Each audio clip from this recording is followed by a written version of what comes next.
Hello everyone, welcome again to my channel. तो आज हम एनसीईआरटी क्लास फोर्थ के चैप्टर ईवीएस के चैप्टर नंबर 11 जिसका नाम है फुलवारी उसको पढ़ेंगे। तो शुरू करते हैं। बस इम्पॉर्टेंट पॉइंट पे ज़्यादा ध्यान देंगे।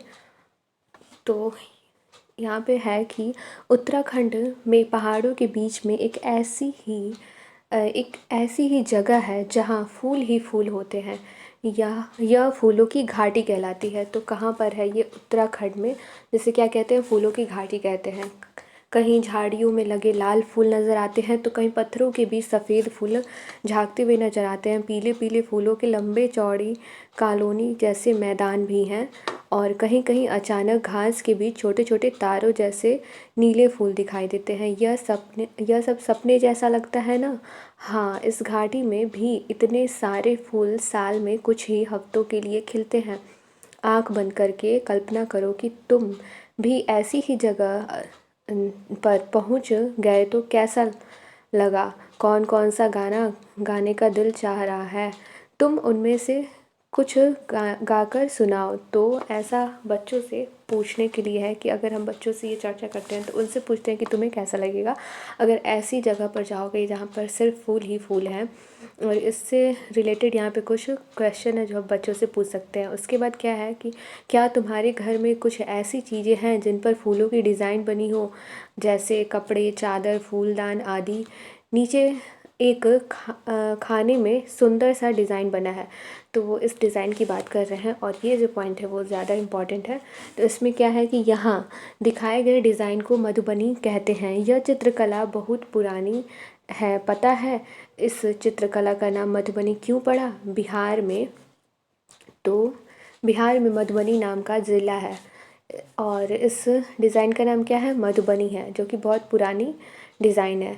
अब बिहार में मधुबनी नाम का एक ज़िला है। त्योहारों और खुशी के मौक़ों पर वहाँ घर की दीवारों पर और आंगन में इस तरह के चित्र बनाए जाते हैं। यह चित्र पिसे हुए चावल के घोल में रंग मिलाकर बनाए जाते हैं। ये रंग भी खास तरह के होते हैं। इन्हें बनाने के लिए नील, हल्दी, फूल, पेड़ों के रंग आदि का इस्तेमाल किया जाता है। चित्रों में इंसान, जानवर, पेड़, फूल, पंछी, मछलियाँ और अन्य कई जीव जंतु साथ में बनाए जाते हैं। तो क्या क्या होता है इसमें? चावल के घोल से बनाए जाते हैं जिसमें रंग मिलाया जाता है। और ये रंग किससे बना होता है? नील, हल्दी, फूल, पेड़ों के रंग आदि का इस्तेमाल करके ये रंग बनाया जाता है। और इसमें चित्र में क्या क्या होता है? तो इंसान, जानवर, पेड़, फूल, पंछी, मछलियाँ और अन्य कई तरह की जीव जंतु के साथ बनाए जाते हैं। तो ये देखिए, ये पंछियाँ हैं, ये कुछ इंसानों के हैं की आकृति है, ये फूल पत्तियाँ हैं, जानवर जिसमें हाथी है, फिर पंछियाँ हैं और फूल पत्तियाँ हैं। तो ये सारी आकृतियाँ इसमें बनाई जाती हैं। एक बार और इसको दोहरा लेते हैं कि कहाँ पर मधुबनी डिज़ाइन कहाँ की है? तो बिहार के मधुबनी ज़िले से जुड़ी हुई है ये। और ख़ास त्योहारों या किसी खास मौके पर दीवारों और आंगन में इस तरह के चित्र बनाए जाते हैं। और ये किससे बनाया जाता है? तो पिसे हुए चावल के आटे में रंग मिलाकर बनाया जाता है। इन रंगों को कैसे तैयार किया जाता है? तो नील, हल्दी, फूल, पेड़ों के रंग आदि का इस्तेमाल किया जाता है। और इसमें कौन कौन से चित्र बनाए जाते हैं? तो इंसान, जानवर, पेड़, फूल, पंछी, मछलियाँ और अन्य कई तरह के जीव जंतु साथ में बनाए जाते हैं। अब अपने आसपास कोई डिज़ाइन बनाकर रखो और भरो। अपने दोस्तों के बनाए डिज़ाइन को भी देखो। अब अध्यापक के लिए क्या है इसमें कि ये ज़रूरी है कि बच्चों को नक्शे में उत्तराखंड ढूंढने के लिए प्रेरित करें। हाँ, तो बच्चों को हमें नक्शे में उत्तराखंड को देखने के लिए और उसे ढूंढने के लिए प्रेरित करना चाहिए। यहाँ पे कुछ फूल दिए हैं, जिन फूलों को बच्चे पहचानते हैं उन पर टिक लगाना है और अगर किसी का नाम जानते हैं तो उनका नाम लिखना है। तो इसमें अध्यापक भी उनका मदद करेंगे या अपने दोस्तों से भी इस पे वे चर्चा कर सकते हैं। ऊपर दिए गए फूलों में से जिन फूलों को तुम जानते हो उनमें से 2 फूलों के नाम बताओ। पेड़ों पर लगते हैं, झाड़ियों पर लगते हैं, बेल पर लगते हैं, पानी के पौधों पर लगते हैं, सिर्फ रात में खिलते हैं, दिन में खिलते हैं, रात में बंद हो जाते हैं, जिनको तुम आंखें बंद करके भी खुशबू से पहचान सकते हो, जो किसी खास महीने में ही लगते हैं, जो साल भर खिलते हैं। क्या ऐसे पेड़ पौधे भी हैं जिन पर फूल कभी नहीं आते? पता करके लिखो। तो ये अलग अलग वैरायटी हैं फूलों की और ये कैसे कैसे किस किस तरह पे कहाँ पे खिलते हैं, किस तरह के होते हैं, रात में खिलते हैं, दिन में खिलते हैं, इनकी खुशबू क्या है, उसके अकॉर्डिंग यहाँ पर दो दो फूलों के नाम लिखने हैं। तो इसमें अध्यापक भी बच्चों की मदद करेंगे। अब क्या है कि यह करो, क्या तुमने कभी एक इस तख्ती को कहीं देखा है क्या? तख्ती लगी होने के बाद भी लोग फूल तोड़ लेते हैं। जैसे फूल तोड़ना मना है, ऐसी तख्ती लगी होती है कई जगहों पर, और फिर भी लोग तोड़ लेते हैं। तुम्हें क्या लगता है कि वे ऐसा क्यों करते हैं? क्या उन्हें ऐसा करना चाहिए? अगर सब लोग ऐसा करने लगेंगे तो क्या होगा? तो ऐसे कुछ बच्चों से पूछने के लिए प्रश्न थे कि बच्चों से उनका विचार पूछा जाए तो कि वो क्या सोचते हैं कि अगर फूल तोड़ना चाहिए या फिर नहीं तोड़ना चाहिए, इस बारे में। फूल चलो पास से देखें। अब देखो कि जो बच्चे फूल ला सकते हैं वे कक्षा में एक दो फूल लाएं। ध्यान रहे कि पेड़ पौधों से गिरे हुए फूल ही इकट्ठे करने हैं, तोड़ने नहीं हैं। 3-4 बच्चों के समूह बनाओ और किसी एक फूल को ध्यान से देखो और लिखो। फूल किस रंग का है, इसकी खुशबू कैसी है, आकार कैसा है, घंटी जैसा है, कटोरी जैसा, ब्रुश जैसा या कुछ और। क्या ये फूल गुच्छे में है, इसकी पंखुड़ियाँ कितनी हैं, पंखुड़ियाँ आपस में जुड़ी हुई हैं या अलग अलग हैं। पंखुड़ियों के बाहर क्या तुम्हें हरी पत्ती जैसा कुछ नज़र आ रहा है, ये कितने हैं। पंखुड़ियों के अंदर बीच में क्या कुछ पतली सी चीज़ें दिखाई दे रही हैं, ये किस रंग की हैं। तो ये सारी प्रश्न हैं। अगर बच्चे फूलों को अंदर से देख लेंगे तो वो बताने में बता सकेंगे इसे आसानी से, और अगर नहीं बताते हैं तो अध्यापक ही उन्हें बताएंगे कि ये सब चीज़ें क्या हैं। अब क्या है कि उनको छूने से क्या कुछ पाउडर जैसा हाथ में लग रहा है।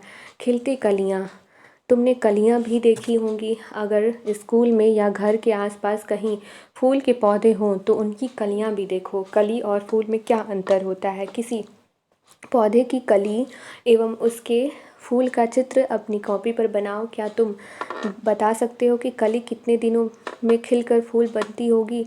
चलो जानने की कोशिश करते हैं। तो ऐसा कुछ प्रश्न है कली से जुड़ा हुआ जो बच्चों से पूछेंगे अध्यापक, और अगर बच्चे उसका उत्तर दे रहे हैं तो ठीक है, उनके भी उत्तर को जानने का प्रयास करेंगे कि वे क्या सोचते हैं इसको लेके, उनकी कल्पना क्या थी पहले, और अब अध्यापक उनको सही उत्तर इसके बारे में बताएंगे कि क्या होती हैं कलियाँ। अपने दोस्तों से पूछो उन्होंने कौन कौन से फूल देखे हैं, उनकी कलियों को फूल बनने में कितना समय लगा। तुम यह भी देख सकते हो कि वह फूल कितने दिनों में मुरझाया। अब क्या है, इतने सारे इस्तेमाल, खाए भी जाते हैं फूल। अब देखो फूलों के कुछ इस्तेमाल दिए हैं। तुमने फूलों का कहाँ कहाँ इस्तेमाल देखा है? क्या तुम जानते हो फूल खाए भी जाते हैं? बहुत से फूलों की सब्जी बनती है। उत्तर प्रदेश में रहने वाली एक फ़िरोज़ा नाम की लड़की है जो उत्तर प्रदेश में रहती है। फ़िरोज़ा और नीलिमा जो कि कचनार के फूलों की सब्जियां उन्हें बहुत पसंद है। ऐसे ही केरल की यामिनी अपनी अम्मा से केले के फूल की सब्जियां बनाने की फरमाइश करती है। महाराष्ट्र की ममता और ओमर सहजन के फूलों के पकौड़े उन्हें बहुत पसंद हैं। तो कहाँ कहाँ का हमने देखा, उत्तर प्रदेश, केरल, महाराष्ट्र।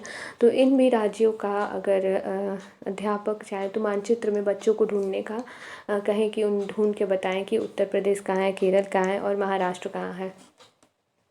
अब क्या है कि क्या तुम्हारे घर में किसी फूल की सब्जी, सूखी सब्जी, सालन, तरीदार सब्जी या चटनी बनाई जाती है? पता करो कौन से फूल की। तो बच्चे ये प्रश्न अपने घर में पूछ सकते हैं कि फूलों की क्या चटनी बनाई जाती है या सब्जी है। तो अगर नहीं है तो वे कहें मतलब कि अपने पेरेंट्स से कि बनाएं, और वो बच्चे फिर जानेंगे कि क्या होता है, कैसा लगता है ये। अब क्या है कि दवाई में भी इसका इस्तेमाल होता है। बहुत सी दवाइयों में भी फूलों का इस्तेमाल होता है। और यहाँ पर लिखा है कि किन्हीं 2 फूलों के नाम पता करो जो दवाइयों में इस्तेमाल होती हैं। तो यहाँ पे कुछ 2 फूलों के नाम लिखने हैं जो दवाइयों में इस्तेमाल होती हैं। और तुम्हारे यहाँ गुलाब जल कहाँ कहाँ इस्तेमाल होता है? दवाई में, मिठाइयों में, लस्सी में या कहीं और? पता करो और कक्षा में एक दूसरे को बताओ। तो गुलाब जल भी है जो कि दवाई में इस्तेमाल किया जाता है, और भी कुछ फूल हैं उनका इस्तेमाल किया जाता है दवाइयों के लिए, मैं बताती हूँ। तो गुलाब का तो इस्तेमाल किया ही जाता है दवाई के लिए, और साथ में केसर के जो फूल होते हैं उनका भी इस्तेमाल किया जाता है। और सूरजमुखी के फूल का भी इस्तेमाल किया जाता है, सदाबहार के फूल का भी इस्तेमाल किया जाता है दवाइयों को बनाने के लिए। अब क्या है कि खूबसूरत और रंग, खुशबू और रंग सॉरी अब इनकी खुशबू और रंग का भी इस्तेमाल होता है। बहुत से फूलों जैसे गुलदावरी, जीनिया से रंग भी बनाए जाते हैं। उन रंगों को कपड़े पर भी रंगे जाते हैं, उन रंगों से कपड़े भी रंगे जाते हैं। अब यहाँ पे एक बच्ची है, तुमने दादी के कुछ नुस्ख़ों के बारे में तो सुना होगा जिनमें से फूलों का इस्तेमाल होता है। यहाँ पर एक नुस्ख़ा दिया है जिनमें गुलाब जल का इस्तेमाल किया गया है। दादी माँ का नुस्ख़ा है कि गुलाब जल और ग्लिसरीन बराबर मात्रा में मिलाकर शीशी में भर लो और इनमें कुछ बूंदें नींबू की डालो। इसके इस्तेमाल से सर्दी में त्वचा नहीं फटती है। तो ऐसा कुछ इस्तेमाल है। अब क्या है कि प्रश्न है कि तुम ऐसे और फूलों के नाम पता करो जिनसे रंग बनता है। क्या तुम ऐसा कोई रंग सोच सकते हो जिस रंग का कोई फूल ही ना होता हो? ऐसे कुछ फूलों के नाम लिखो जिनसे तुम्हें लगता है इत्र बनाया जाता होगा। अब किसी फूल का नाम बताओ जिससे इत्र बनाया जाता होगा। तो चमेली के फूल से भी इत्र बनाया जाता है। अब क्या है कि क्या तुमने कभी, ये पॉइंट जो है वो इम्पॉर्टेंट है, क्या तुमने कभी इत्र की शीशी खुलने पर उसकी खुशबू का मज़ा लिया है? क्या तुम जानते हो इत्र की एक छोटी सी शीशी भी बहुत सारे फूलों से बनती है। उत्तर प्रदेश के कन्नौज ज़िला में इत्र के लिए मशहूर है। यहाँ पर इत्र बनाया जाता है उत्तर प्रदेश के कन्नौज ज़िला में। यहाँ पर पास के इलाकों से ट्रकों में भरकर फूल लाए जाते हैं, फिर उनसे इत्र, गुलाब जल और केवड़ा तैयार किया जाता है। कन्नौज में इस काम के हज़ारों लोग लगे हुए हैं। अब अध्यापक के लिए क्या है इसमें कि बच्चों को नक्शे में उत्तर प्रदेश, केरल और महाराष्ट्र ढूंढने को कहें। बच्चों को बताएं कि इत्र फूलों का शुद्ध अर्क होता है। अब क्या है और कहाँ कहाँ इस्तेमाल होते हैं? तो ऐसा कई जगह है जहाँ पर त्योहारों में ख़ास फूलों का इस्तेमाल, तो कौन कौन से फूल त्योहारों में इस्तेमाल होते हैं या फिर किसी ख़ास मौके पर इस्तेमाल किए जाते हैं। अब यहाँ पे एक छोटा सा कविता दिया है जिसमें लिखा है, अच्छी मालन मेरे बनने का बना ला सहरा, बागे जन्नत गई मालन मेरी फूलों के लिए, फूल न मिले तो कलियों का बना ला सहरा। मतलब कि एक बनना का मतलब क्या होता है? दूल्हा होता है। और उसी के लिए जैसे शादियों में भी फूलों का इस्तेमाल होता है, तो दूल्हे के सेहरे में फूल लगाने के लिए ऐसा बोला जा रहा है। तो इसमें क्या है कि बच्चों से प्रश्न पूछें कि उनके इलाके में बनने को क्या कहते हैं। ऐसा प्रश्न बच्चों से पूछना है कि उनके इलाके में बनने को क्या कहते हैं। सॉरी, एक मिनट। अब क्या है कि ये हो गया और उसके बाद कुछ ऐसे खेल हैं या फिर फूलों का क्या क्या इस्तेमाल है, यही सारी चीज़ें दी हुई हैं। यहाँ पे है कि फूलों से बुके बनाए जाते हैं, फिर घरों को सजाने के लिए भी इसका इस्तेमाल होता है। फूलों की लड़ियाँ बना के ये भी फूलों से माला वगैरह बनाया जाता है, उसका भी यहाँ पर दिया हुआ है कि क्या है, कौन सा फूल है और इससे क्या क्या चीज़ें बनाई जाती हैं। यहाँ पर रंगोली के सजावट के लिए भी फूलों का इस्तेमाल किया जाता है। ये फूलों के माला या फिर लड़ियाँ बनाई जाती हैं और यहाँ पे बुके वगैरह बनाए जाते हैं और ऊपर जो था वो भी बुके या गमला ऐसा कुछ था जो बनाए जाते हैं। बस यही सारी चीज़ें हैं। इसमें फूलों का इस्तेमाल क्या है और कौन कौन से फूल हैं जो किन किन चीज़ों के लिए ज़रूरी हैं, दवा के लिए या फिर सजावट के लिए और इत्र के लिए, उनके रंग के लिए, यही सारी चीज़ें इसमें दी हुई हैं। यहाँ पर दिया है अध्यापक के लिए कि बच्चों को नज़दीक से फूलों को देखने के लिए प्रेरित करें। फूलों के अलग अलग गुणों जैसे रंग, पत्तियाँ, गुच्छेदार या खुले इत्यादि के आधार पर समूहीकरण करने में मदद करें। इसके आधार पर बच्चे समूह बनाएंगे कौन से रंग के अलग है, तो सफ़ेद रंग के एक साथ, लाल रंग के एक साथ, पीले रंग के एक साथ। फिर पत्तियाँ, उनकी पत्तियाँ कैसी हैं, बड़ी पत्तियाँ, छोटी पत्तियाँ, उसके आधार पर अलग अलग इकट्ठा करेंगे, ग्रुप बनाएंगे। गुच्छेदार फूल, फिर खुले फूल कैसे हैं, तो सबका अलग अलग समूह बनाएंगे। उनमें आप बच्चों की मदद कर सकते हैं। तो बस यही था इस चैप्टर में, बस फूलों के बारे में, उनके इस्तेमाल के बारे में। और यहाँ पे दिया था कि बनने को क्या कहते हैं, बच्चों से पूछे कि उनके इलाके में बनने को क्या कहा जाता है। केरल, महाराष्ट्र और उत्तर प्रदेश के बारे में दिया था। और उत्तर प्रदेश में कहाँ पर, तो कन्नौज ज़िला में इत्र बनाया जाता है। कन्नौज ज़िला इत्र के लिए मशहूर है। और था कि कहाँ पर फूलों के सब्जियां खाई जाती हैं बना करके, तो केरल में था। और उत्तर प्रदेश में कचनार के फूलों की सब्जियां बनाई जाती हैं। और यहाँ पे मधुबनी कला के बारे में था जो हमने पढ़ा था, जो कहाँ की है, मधुबनी, बिहार के मधुबनी ज़िला से ली गई है। और ये इस पे दीवारों पर, खास मौके पर दीवारों पर आकृतियाँ बनाई जाती हैं जो कि इस तरह की होती हैं, जिसमें इंसानों को भी बनाया जाता है, उनकी आकृतियाँ, पशुओं, पंछियों, पेड़ पौधों की आकृतियाँ बनाई जाती हैं, जो कि चावल को पीस कर उसमें रंग मिलाकर बनाया जाता है। जो रंग है वो नील, हल्दी फूलों से बनाया जाता है और विभिन्न प्रकार की आकृतियाँ होती हैं। तो बस यही सारी चीज़ें थी इस बार इस चैप्टर में। और अगर आपको अच्छा लगा हो तो आप लाइक कर सकते हैं वीडियो को, और हमसे जुड़े रहने के लिए चैनल को सब्सक्राइब कर सकते हैं। Thank you.